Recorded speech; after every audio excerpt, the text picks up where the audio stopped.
buenas noches a todos. Bienvenidos a una nueva edición de Visión Capital. ¿Cómo andan? Llegó el frío, chicos, pero hoy me puse todo. Quería estar canchera, moderna. No puedo, el frío de todo, porque si no ya después en la semana, viste, quedo como media pachucha. Así que bueno, arrancó el frío. Vos tapate, come algo, tirate en la cama, porque hoy tenemos un programón. Feriado, pasaron muchas cosas, que lo vamos a estar charlando en el último bloque. Pero no quiero perder tiempo porque si hablamos de invitadas especiales, hoy es el gran día. ¿Por qué? Porque la tenemos a ella, la tenemos a Estela Díaz, muy contenta de que pueda llegar a estar acá con nosotros, de que se dio un tiempito con todo lo que tiene que estar haciendo, que me imagino que es muchísimo, así que quiero sentarme con ella, charlar un poquitito. Ella es ministra, nada más ni nada menos que del Ministerio de la Mujer y Diversidad. ¿Cómo estás, Estela? Bien, muy bien. ¿Todo bien? Yo estoy como con todo, estoy ¿no? abrigadísima, mirá. Claro, las capas vienen atrás. El buzo más grueso que tenía es el que me puse hoy. Hace mucho frío. Camiseta térmica, todo. Calza térmica, todo. Cuando te llamamos para venir dijiste, justo hoy el día más frío me tocó. Bueno, pero hay que estar. Yo soy team frío. Como ¿Team frío? Sí, sí. No, sí. Bueno, no la sufrís tanto entonces. Bueno, pero digamos que es un poco exagerado. Claro, esto, sí, tal cual. Entonces me cargan un poco porque dicen, vos te gusta el frío, Mira. mira.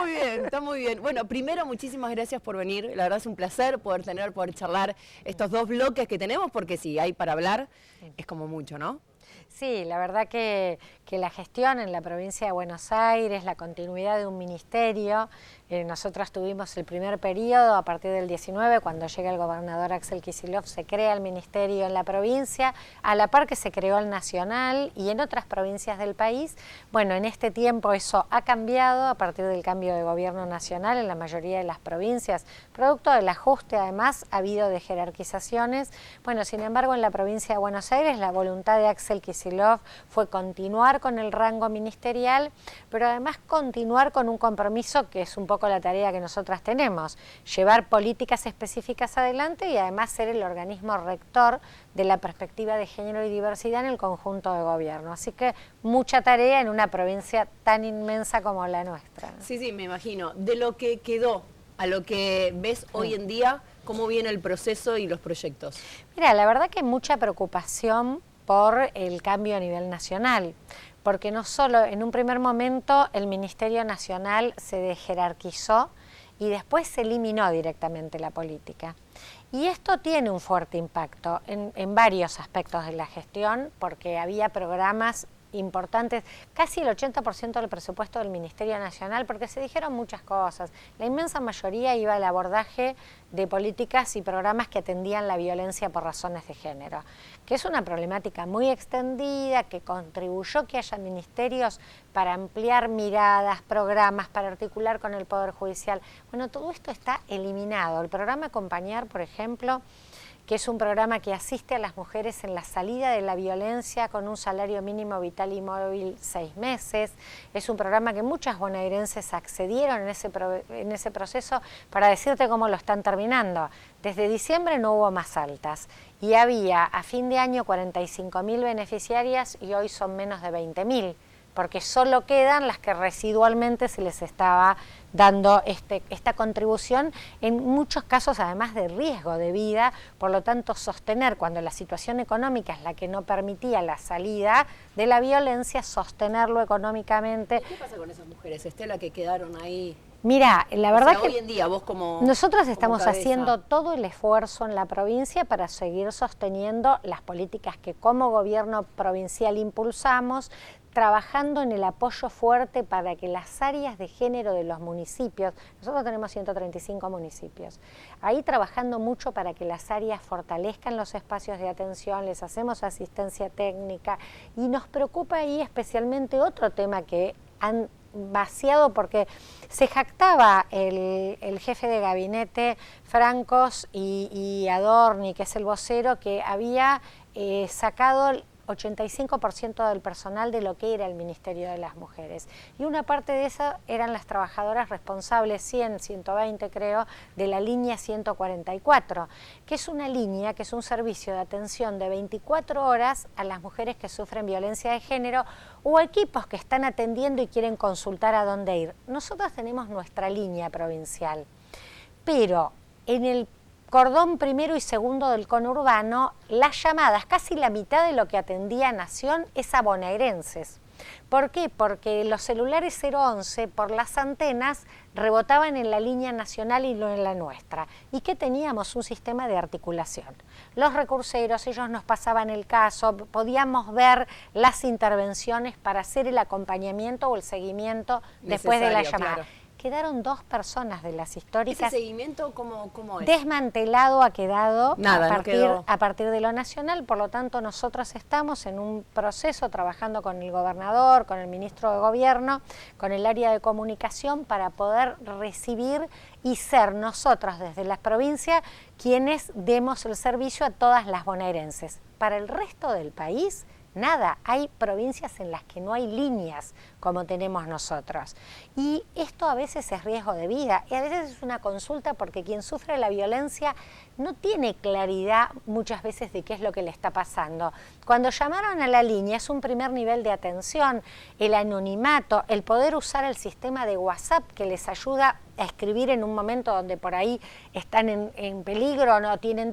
Bueno, lo que ayuda a... Es como un botón de pánico, ¿no? No, y ayuda mucho a poder tomar conciencia de la situación que se está y a veces caracterizar que se está en riesgo. Bueno, muy preocupadas por toda esta falta de políticas y programas porque nosotros sostenemos, vamos a ampliar nuestra línea, seguimos con los programas que asisten a los municipios como el Comunidades Sin Violencia, que no solo le transfiere recursos económicos, sino colaboración y asistencia técnica. Nosotros construimos en la provincia, junto con el Ministerio de Seguridad, con Justicia, con el Poder Judicial, un formulario único para las denuncias. Esto que antes aparecía dividido, siempre en violencia de género, ¿qué te decían? Pido, denuncio y nadie, no sé dónde ir, nadie me responde, no se juntaban denuncias porque vos podés entrar por sistema penal porque puede ser un delito o no, por familia o juzgados de paz. Bueno, este formulario reúne esas denuncias y para tener una idea de la dimensión de la problemática que hay que atender, en un año entre abril del 23 y mayo del 24, el Ministerio de Seguridad lleva ese reporte porque el 98% de las denuncias entran por policía, ya sea de la mujer o policía de seguridad. 230.000, más de 230.000 denuncias en el marco de la ley 12.569 de violencia familiar. No, normalmente se habla de femicidio, que es como la punta del iceberg, la violencia más extrema, lo irreparable. Porque yo te iba a preguntar justamente qué pasa con el tema de los femicidios, bueno, con respecto a todo esto que me estás contando. Vos fíjate, nosotros tuvimos creo que cerca de 90 femicidios el año pasado. La Procuración es quien lleva el registro, pero mirá los datos que yo te estoy dando. Sí, sí, sí. Hay dos informes que hizo nuestro ministerio de personas atendidas por intento de femicidio en la línea y nosotros tuvimos entre 450 y 500 intentos de femicidio en distintos distritos de la provincia, 230.000 denuncias en el marco de la 12.569 de violencia doméstica familiar. Una enorme dimensión, distintas escalas, muchas veces se termina la situación de la violencia, a veces cesando el vínculo, no necesitando, esto ya cuando se judicializa.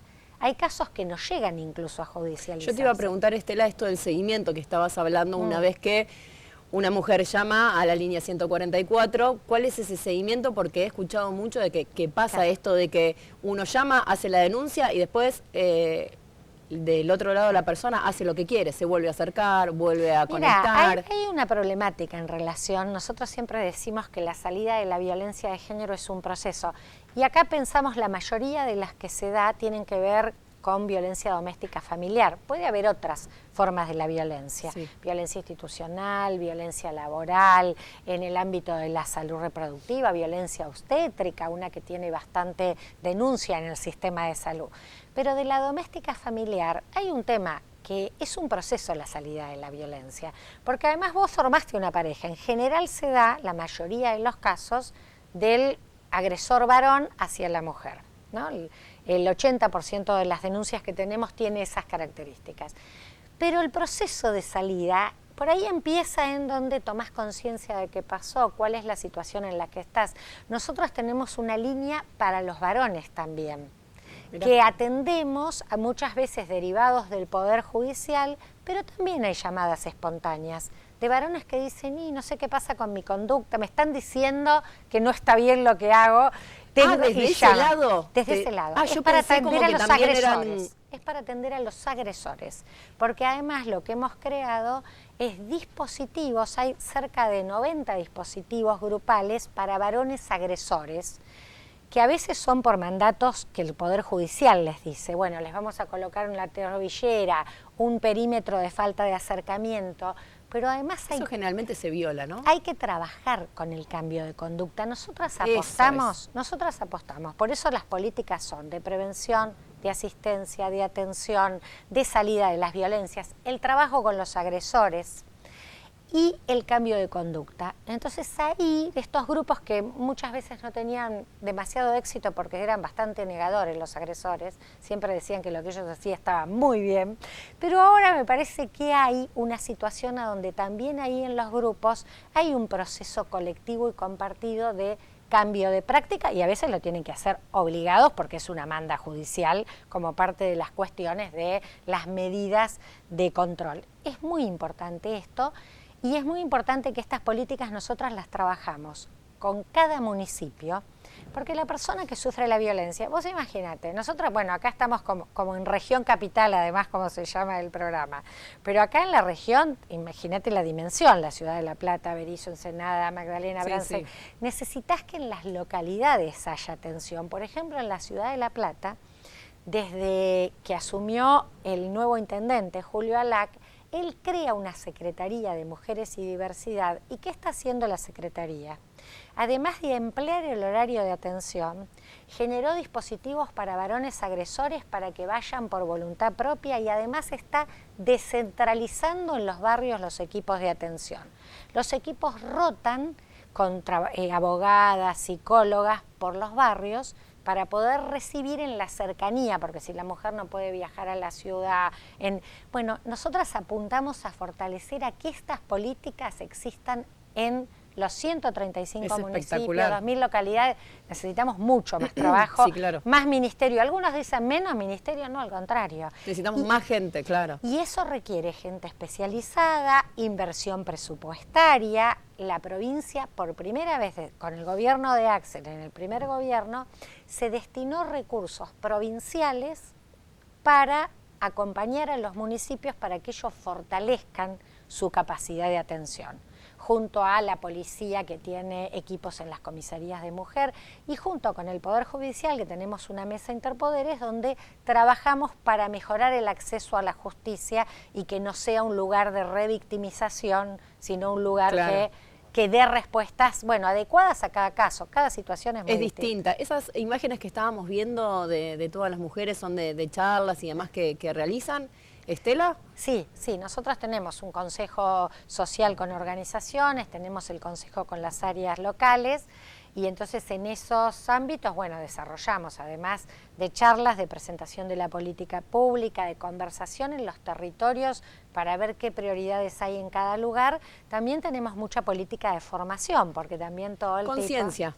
Creo que los últimos años cambió mucho, ¿no? Porque, a ver, la violencia de género estuvo desde siempre, pero en los últimos años es como que se dio vuelta, ¿no? Un poco que las mujeres empezaron a hablar, empezaron a poder decir justamente qué era lo que le pasaba. Sí, en este contexto nos preocupa, como yo te decía hoy, lo que pasa con el gobierno nacional, claro, porque no solo que desfinancia las políticas, que las medidas de ajuste económico además tienen un fuerte impacto en la feminización y en la infantilización de la pobreza, porque hay pérdida de empleo, hay pérdida de recursos, de comedores vacíos, sin alimentos. ¿Quiénes cuidan a nuestras infancias? las mujeres siguen Sí. siendo las que cuidan.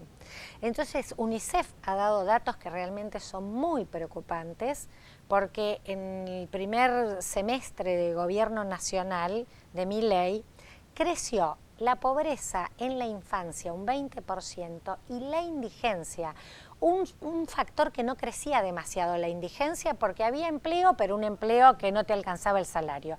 Ahora hay además pérdida de empleo y crecimiento de la indigencia. Esto impacta en las infancias y en las mujeres, y la verdad que eso es algo que nos preocupa mucho porque hay que sostener el acompañamiento en esas situaciones. Es mucho tu labor. Gracias, nos vamos a una tanda muy chiquitita y continuamos charlando con vos.